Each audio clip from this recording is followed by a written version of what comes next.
Bonjour Marie-Letty. Bonjour Virginie, bonjour à tous. Le gouvernement démissionnaire a envoyé ce lundi des documents budgétaires aux principaux responsables parlementaires. Alors une note pointe un risque de dérapage du déficit de 5,6% du PIB, bien supérieur aux 5,1% visés. Et oui, le prochain Premier ministre devra trouver environ 15 milliards d'économies ou de recettes fiscales pour tenir cet objectif. C'est en effet un joli cadeau de bienvenue. Le budget 2025 actuellement préparé par le gouvernement démissionnaire devra être ajusté par l'équipe gouvernementale qui lui succédera en tenant compte évidemment des contraintes actuelles. Ce budget prévoit des dépenses publiques globales équivalentes à celles de 2024 mais réparties différemment. Certains secteurs comme la défense et la sécurité verront leur budget augmenter plus rapidement que l'inflation tandis que d'autres comme l'aide publique au développement et l'écologie subiront des baisses significatives.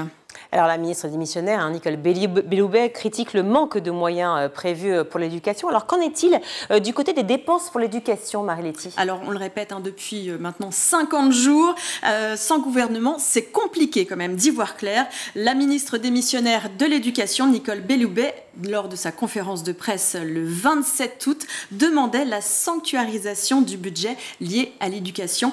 On l'écoute à ce sujet. Pour le budget 2025, vous n'ignorez rien. Le Premier ministre, tout comme moi démissionnaire, a notifié la semaine passée au ministère de premiers plafonds de crédit et d'emploi pour 2025.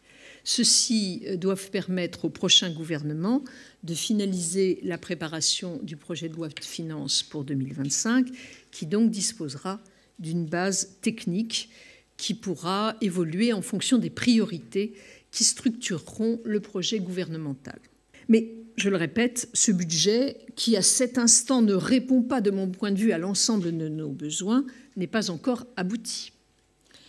Pour ma part, je considère que la cohérence voudrait que le budget de l'éducation nationale soit à minima sanctuarisé. À minima.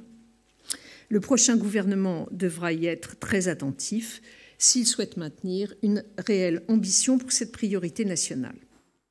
Dans un contexte général de gel des crédits, ni Matignon ni rue de Grenelle n'ont souhaité communiquer les détails des arbitrages pour l'éducation nationale, dotés de 63,6 milliards d'euros dans la loi des finances initiale pour 2024.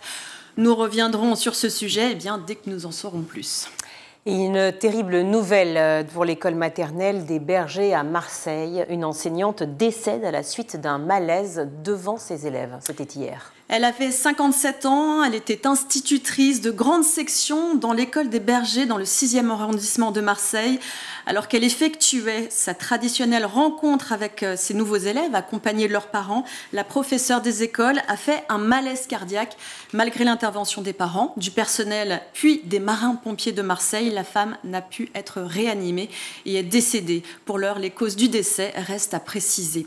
Des représentants de l'éducation nationale, dont le directeur académique des services de l'éducation nationale, se sont rendus sur les lieux. Une cellule psychologique a été mise en place par le rectorat jusqu'à la fin de la semaine au moins. L'établissement a fermé ses portes et ne rouvrira que jeudi prochain. Et sur le volet judiciaire, demain aura lieu le procès suite à la mort de Simon lors d'une soirée d'intégration en médecine. C'était en 2021.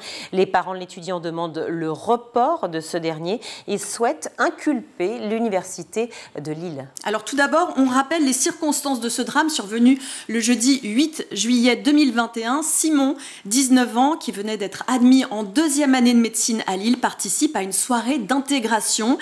On va le bisuter, et donc il va boire jusqu'à 12 grosses seringues d'alcool pur. Selon son père, c'est probablement en faisant tomber son téléphone sur la voie rapide, qui est effectivement avec cette consommation d'alcool, et hypothétiquement, c'est en voulant récupérer ce téléphone que le jeune homme est mortellement fauché par une balayeuse. L'audience est prévue au tribunal de Lille demain après-midi pour déterminer les responsabilités, mais un rapport édifiant de 69 pages a toutefois convaincu convaincu les parents de Simon de demander le report du procès. Ce rapport met en cause concrètement la responsabilité de l'université de Lille dans l'affaire, puisqu'aujourd'hui, seuls 3 étudiants liés à l'organisation de la soirée fatale, Simon, sont mis en cause. L'université de Lille, qui ne devait être entendue demain comme témoin, eh bien, pourrait se retrouver sur le banc des accusés. Le rapport démontre sans aucun doute que l'université n'ignorait pas la tenue de ces soirées ni des busitages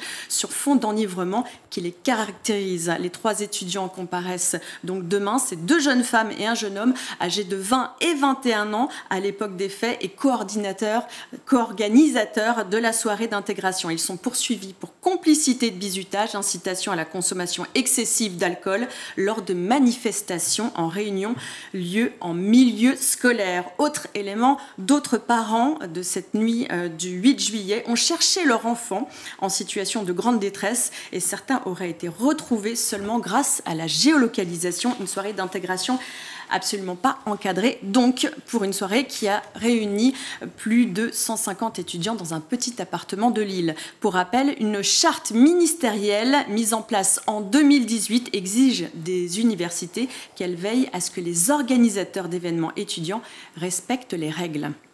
On va terminer avec une note plus légère. Une étudiante, une adolescente de 14 ans, écrit à Emmanuel Macron pour lui faire des propositions sur le rythme scolaire au collège. L'école, c'est nul. En tout cas, c'est ce que pense Louane Fischer, une collégienne de 3e, qui a rédigé une lettre destinée au président de la République, Emmanuel Macron, pour l'alerter sur le rythme scolaire des collégiens.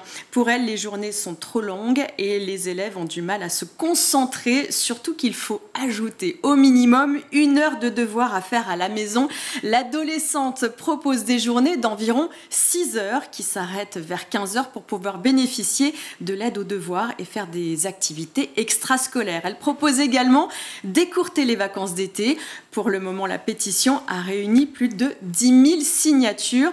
On dit toujours que la vérité sort de la bouche des enfants. Elle était en interview sur Sud Radio ce matin. Que propose-t-elle auprès d'Emmanuel Macron? On l'écoute.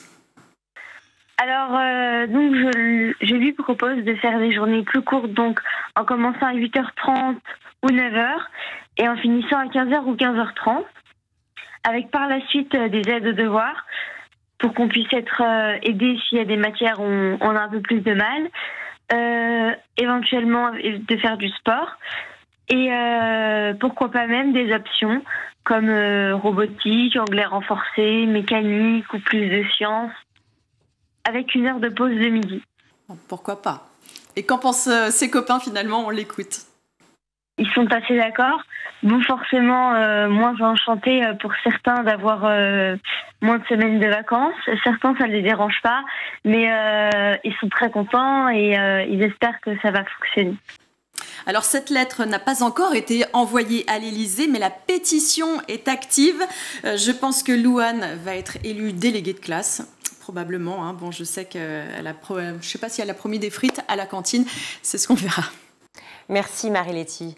Seconde main, recyclage, gratuité selon les communes. L'heure est aux économies pour les familles françaises dont les enfants retrouvent bien les bancs de l'école. Alors y a-t-il une amélioration du budget cette année ou alors est-ce qu'il y a encore des efforts à faire? On en parle maintenant avec nos invités.